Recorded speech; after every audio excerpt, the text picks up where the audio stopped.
Aloha!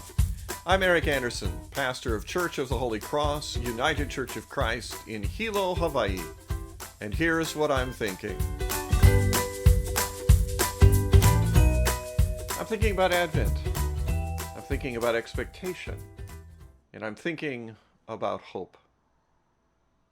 I'm thinking about Advent because Advent begins this coming Sunday, a new season of the church year. Indeed, a new church year. In Advent, we prepare to celebrate the birth of Jesus.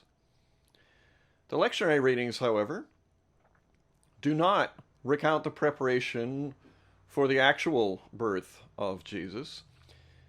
In fact, in the 13th chapter of Mark, Jesus himself was the speaker, speaking during the last week of his life. This is one of Jesus' apocalyptic addresses, talking about the return of Jesus. Although, curiously enough, he doesn't refer to himself. He talks about the emergence of the Son of Man, a figure familiar to Jews of the first century from other kinds of writings, including the book of Daniel. But this is where the expectation comes in. The first century Christians, from the words of Jesus and from the guidance of the Holy Spirit that they had received, fully expected the return of Christ and the remaking of the world to happen at any time. When the fig tree puts forth its shoots, you know that summer is near, Jesus said in Mark 13.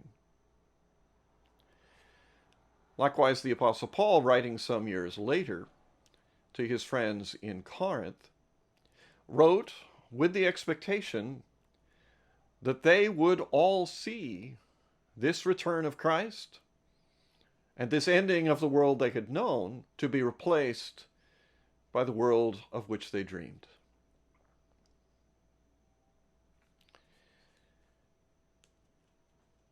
Where I find the hope is in some words that Paul addressed to those Corinthians, that they lacked nothing of spiritual gifts.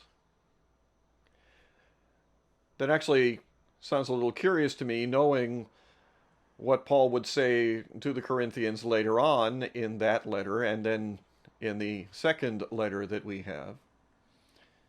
He had some rather pointed things to say about their behavior and their ethics and their theology. But he began by assuring them that they lacked nothing of spiritual gifts. And that is my hope. My hope is whatever we expect of the things that we cannot fully envision.